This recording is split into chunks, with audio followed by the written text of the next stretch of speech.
నమస్కారం గురుగారు. నమస్కారం అమ్మా సృజన.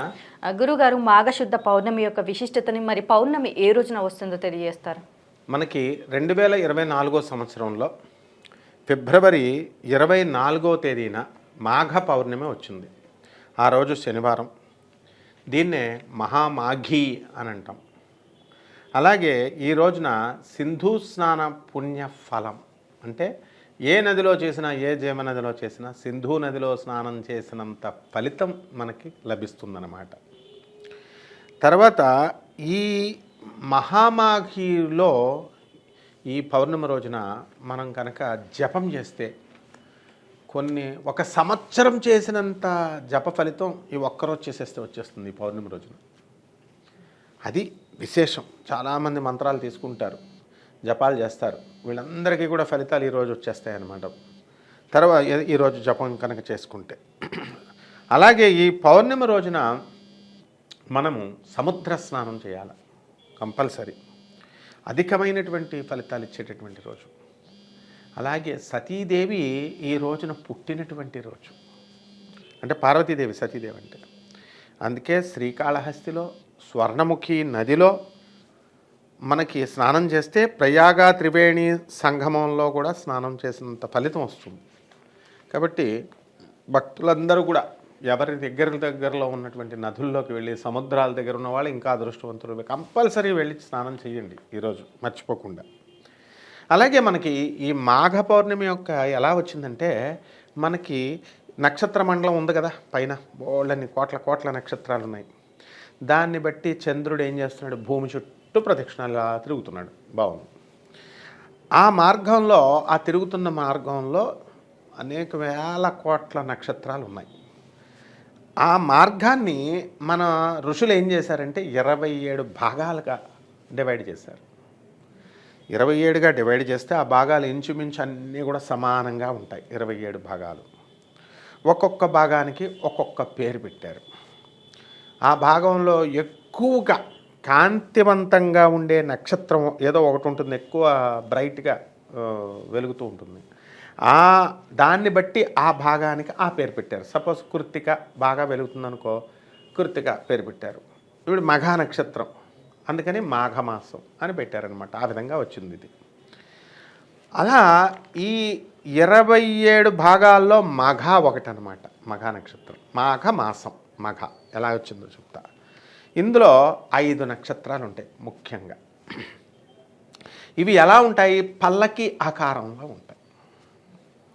కాబట్టి మాసానికి ఒకసారి చంద్రుడు ఏం చేస్తాడంటే ఆ నక్షత్రంలోకి ప్రవేశిస్తాడు. చంద్రుడు నెలకు ఒకసారి. కానీ సంవత్సరంలో ఒక్కసారి చంద్రుడికి 16 కళలు ఉంటాయి. షోడశ కళా ప్రపూర్ణుడు అంటాం శ్రీకృష్ణుడు. అందువలన ఆ 16 కళలతో ఆయన, ఆ చంద్రుడు ఏం చేస్తాడంటే ఈ మఘా నక్షత్రంలోకి ప్రవేశిస్తాడు. కాబట్టి దీన్ని మాఘ పౌర్ణమి అంటారు. అంటే అర్థం ఏమిటి, ఆ మాఘ పౌర్ణమి రోజున కనుక మనం జాగ్రత్తగా గమనిస్తే శ్రీకృష్ణుడి చంద్రబింబంలా ఉంటాడనమాట. శ్రీకృష్ణుడు మనకు దర్శనమిస్తాడు. మళ్ళీ దీన్నే మహామాఘి అని మనం పెద్దలు పెట్టారు. బాగుంది. ఈ రోజున ఏం చేయాలండి అంటే నువ్వుల దానం చేయాలి. తిల, పాత్ర, కుండలు, ఇనప కుండలు, ఈ ఇత్తడిలు, వెండులు, ఇవన్నీ పాత్రలు దానం చేయొచ్చు. కంచుక, కంబళాది దానాలు చేయాలి. అరే చలికి పాపం దుప్పట్లు, ఇవన్నీ రగ్గులు, ఇవన్నీ కూడా దానాలు చేయొచ్చు. అలాగే మాఘమాసంలో కంపల్సరీ అరుణోదయం సమయంలో, అంటే సూర్యుడు మనకి రాకముందే, సూర్యోదయం కాకముందే చన్నీటిలో స్నానం చేయాలి. కంపల్సరీ. చలికి భయపడకూడదు. గజగజలాడే చలికి, కొరికేసే చలి ఉంటుంది. చలికి వెరువక మంచుచే ఉంటుంది. ఆ రోజు అప్పుడంతా కూడా మంచు కప్పేసి ఉంటుంది. దాని చలిమిరి హెచ్చినటువంటి నదీ జలాల్లో మనం స్నానం చేయాలి. ఈ విధంగా స్నానం చేస్తే అప్పుడు ఉంటుందన్నమాట అద్భుతమైన పుణ్యము, ఆరోగ్యము కూడా మనకి లభిస్తుంది. కాబట్టి ఈ మాఘ స్నానంలో పాటు ఏం చేయాలండి, మనం తిల దానాలు చేయాలి. నువ్వుల దానాలు, తర్వాత తిలలతో హోమాలు చేసుకోవాలి. తిల భక్షణం తినాలి. నువ్వుల్ని ఫ్యాట్, తిలలు తినడం వల్ల బాడీని ఎందుకు తింటామో, నూనె ఎందుకు తింటాం మనము, నూనె వేసుకొని కూరలు ఎందుకు వండుకుంటాం, టేస్ట్ కోసం కాదు. బాడీకి ఫ్యాట్ కంటెంట్ వెళ్ళాలి, వేడిగా ఉంచుతుందన్నమాట ఆయిల్. అంతేగాని నాకు ఒక శిష్యుడు ఉన్నాడు, ఆయన అరే నూనె ఎక్కువ వేయకు, నూనె ఎక్కువ వేయకు అంటాడు. అసలు వేయనివ్వడు అనమాట. నూనె వేయకపోతే ఫ్యాట్ ఉండదు. 40 సంవత్సరాలుగా అయ్యేసరికి ఓపిక అయిపోయి ముసలాళ్ళలాగా కర్ర పట్టుకున్నాడు లాస్ట్కి. సో ఫ్యాట్ వేడినివ్వాలి శరీరానికి. అలాగే మాఘమాసం మొత్తం ఈ నెలంతా కూడా ఈ నియమాలు పాటించకపోయినా కనీసం మనం చెప్పినటువంటి భీష్మ ఏకాదశి, ఈ మాఘమాసంలో శుక్ల ఏకాదశి, అష్టమి ఇలాంటి తిథుల్లో అయినా, పౌర్ణములో, ఈ పర్వదినాల్లో అయినా ఈ నియమాలు పాటించాలన్నమాట. ఇక మనకి సతీదేవి ఎలా పుట్టిందో మనం చెప్పుకుందాం. సతీదేవి పుట్టిందన్నాం కదా. మాఘమాసంలో మనకి అత్యంత ముఖ్యమైనటువంటిది ఈ మాఘ పౌర్ణిమ అన్నమాట. ఈ మాఘ పౌర్ణిమలో మనం ఏం చేయాలా? స్వర్ణముఖి నదిలో స్నానం చేయాలి కాళహస్తి దగ్గర. బాగుంది.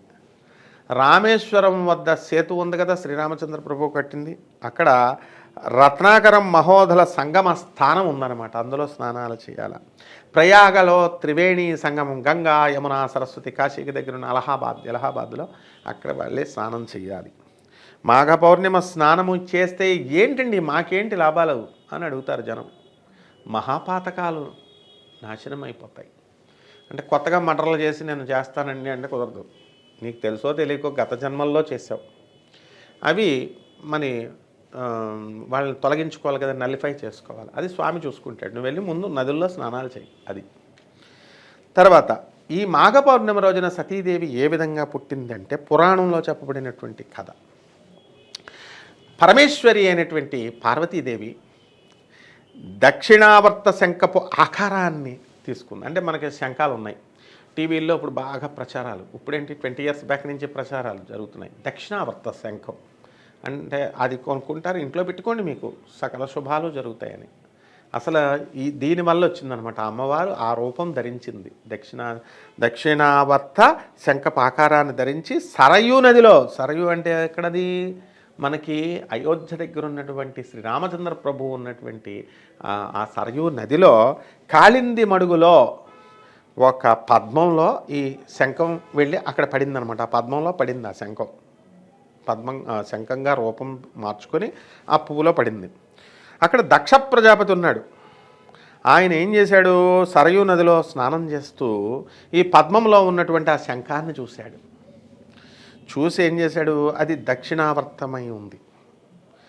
దక్షిణావర్త శంఖం చాలా అపురూపమైంది అని తెలుసు ప్రజాపతికి. అది ఎవరి వద్ద ఉంటుందో వాళ్ళకి గొప్ప అదృష్టం కలుగుతుంది అని తెలుసు. కాబట్టి మనమేమో డబ్బులెట్టి ఆర్డర్లో ఆన్లైన్లో తెచ్చేసి ఆర్డర్లు ఇచ్చి తెచ్చుకుంటాం.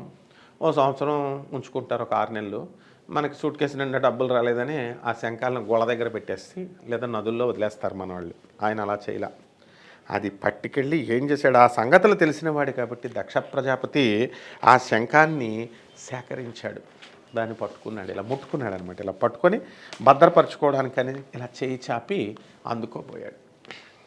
అందుకోపోతే అతని హస్తస్పర్శకి ఏమైపోయిందంటే ఈ దక్షిణావర్త శంఖము ఒక చిన్నారిగా, ఒక పసి కోనగా మారిపోయింది. ఒక చిన్న పిల్లారిగా మారిపోయింది. మారిపోతే ఆ పిల్లని తీసుకెళ్ళి అల్లారు ముద్దుగా పెంచుకుందామని చెప్పి దక్ష ప్రజాపతి తన భార్యకి ఇచ్చాడు. ఆ విధంగానే పెంచాడు దక్ష ప్రజాపతి ఆయన భార్య.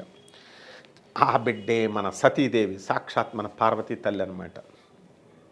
శంఖం బాలికగా మారినటువంటి రోజు ఈ రోజు మాఘ పౌర్ణిమ. అందుచేత ఈ దినం చాలా అత్యంత పవిత్రమైనటువంటి దినం అన్నమాట. అంతేగాని ధనత్రయోదశి రోజున వెళ్ళి బంగారాలు కొనేసుకోండి అని చెప్తారు చూడు. బంగారం ఉంటే మంచిదన్నారు, అంతేగాని వెళ్ళి కొనేసుకోవడం కదా. అలాగా ఇప్పుడు మొత్తం శంఖం షాపులన్నీ ఖాళీలు ఉండవేమో, వీళ్ళంతా పూజా స్టోర్స్కి వెళ్ళి శంఖాలు అలా కొనుక్కోకూడదు. అప్రయత్నంగా మనం తెచ్చుకున్నా అది మనకు లభ్యం అవ్వాలి. తెచ్చుకున్నా మనము దాన్ని పూజించాలి, దాని పట్ల గౌరవం ఉండాలి. లైఫ్ లాంగ్ మనం దాన్ని పూజ చేసే దమ్ము ఉండాలి. శివుడికి అభిషేకం ఎవరైతే చేస్తారో ఆ దక్షిణావర్త శంఖం తెచ్చుకొని దాంట్లో నీళ్లు పోసి పరమేశ్వరుడికి, దత్తాత్రేయుడికి, అందరికీ కూడా ఈ వినాయకుడికి అభిషేకం చేసుకోవడానికి మనం ఉపయోగించాలి. అంతేగాని కొన్ని రోజులు ఉపయోగించి కొన్ని రోజులు పక్కన పడేయడం కాదు. ఇంకొక కథ కూడా ఉంది. అది సాక్షాత్తు సుబ్రహ్మణ్యేశ్వర స్వామి ఈ మాఘ పౌర్ణిమ రోజున తన తండ్రి అయినటువంటి పరమేశ్వరుడికి జ్ఞానోపదేశం చేశాడు. ఇది ఎక్కడైనా ఉందా? విడ్డూరంగా ఉంటుంది. ఏమిటి సకల లోకాలకి అధిష్టానమైనటువంటి వాడు పరమేశ్వరుడు. ఆయనే జ్ఞానసంపన్నుడు, ఆది గురువు ఆయన. ఆది గురువు ఆయన ఈ దక్షిణామూర్తిగా ఆయన ఉంటే దక్షిణ దిక్కున ఈ సుబ్రహ్మణ్యేశ్వర స్వామి ఆయనకు తెలియని విషయం చెప్పడం ఏమిట్రా నాయన అని అనుకుంటాం. కానీ ఇది సత్యంగా జరిగినటువంటిది. అందుకే సుబ్రహ్మణ్యేశ్వర స్వామి వారు గురువు అనమాట ఆయన కూడా. అందువలన ఇది ఎలా జరిగిందంటే మాఘ పౌర్ణమి రోజున ఒక కావేరీ ఉత్తర తీరంలో కుంభకోణం వద్ద ఒక చిన్న కొండ ఉందన్నమాట. దాని పేరు స్వామి మల అంటామన్నమాట. అక్కడ సుబ్రహ్మణ్యేశ్వర స్వామి స్వయంభూగా వెలిశారు. అక్కడ ఈ స్వామివారు ఏంటంటే మంచి గొప్ప విజ్ఞాన ఖని, మంచి గొప్ప విద్యావేత్త. అక్కడ తన తండ్రి అయినటువంటి పరమేశ్వరుడికి తెలియనటువంటి ఒక విషయంలో మాఘ పౌర్ణమి రోజున సుబ్రహ్మణ్యేశ్వర స్వామి ఆ చిక్కుముడిని విప్పాడు. మరి మీరు అడగొచ్చు, మరి ఈశ్వరుడండి మరి అందరు రాక్షసుల్ని వేసేస్తాడు కదా, చంపేస్తాడు, మరి సుబ్రహ్మణ్యేశ్వర స్వామి ఎందుకు చంపాడు? మరి తారకాసురుణ్ణి శివుడే చంపేయచ్చు కదా. అక్కడ ఆ రాక్షసుడు అలా కోరుకున్నాడు. అలాగా కాబట్టి కామాసురుడు వాడిని మరి శివుడు అంతం చేసేయచ్చు కదా, వినాయకుడు చంపుతాడు. విష్ణుమూర్తి యొక్క సహకారం తీసుకొని జగన్మోహిని అవతారాన్ని మళ్ళీ ఎత్తిచ్చి విష్ణు చేత మమశ్రీ నువ్వు మళ్ళీ ఎత్తు ఒకసారి జగన్మోహిని అవతారం అంటే పార్వతీదేవి కంగారు పడిపోతుంది. ఒరే నాయన, ఒకసారి ఈయన జగన్మోహన్ రూపం ఎత్తితేనే పరమేశ్వరుడు మీ డాడీ ఆయన లవ్లో పడిపోయి మరి అయ్యప్ప పుట్టాడురా. సత్యంగా జరిగిన స్టోరీ అది. కాబట్టి ఈ హరిహరాలకి శివుడికి పరమేశ్వరుడికి విష్ణువుకి తేడా లేదు అని చెప్పడం కోసం అయ్యప్ప జననం జరిగింది. అంతేగాని అది ఇద్దరు పురుషులు కదా అట్లా కాదు, స్త్రీ పురుషుల సంగమంతో పుట్టారని కాదు. కొంతమంది యూజ్లెస్ ఫెలోస్ అట్లాగా అపార్థం చేసి అయ్యప్ప జననం కోసం ఏదేదో కథలాలు వాళ్ళు చెప్పుకుంటూ ఉంటారు. అండ్ వాళ్ళకి బేసిక్గా వాళ్ళకి దే ఆర్ నాట్ వేదాంత చదవలేదు వాళ్ళు. ఉపనిషత్తులు వేదాలు చదివితే అట్లా మాట్లాడరు. సరే, అక్కడ ఏం జరుగుతుంది? జగన్మోహిని అమ్మవారు సాక్షాత్ విష్ణుమూర్తి అంత అత్యద్భుతమైనటువంటి సౌందర్యం అన్నమాట. శ్రీకృష్ణుడు శ్రీ మహావిష్ణువు జగన్మోహిని అవతారం ఎత్తితే లక్ష్మీదేవి అసూయపడుతుంది. అంటే లక్ష్మీదేవిని మించినటువంటి సౌందర్యం. సరస్వతీదేవి సిగ్గుపడుతుంది, అసూయపడుతుంది.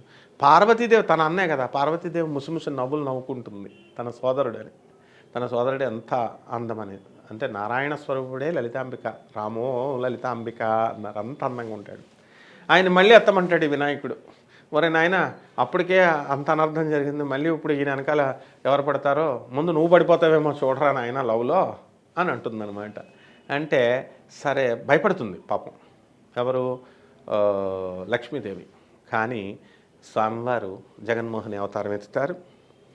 వినాయకుడు లవ్లో పడ్డు, అంటే జితేంద్రియుడు అనమాట వినాయకుడు.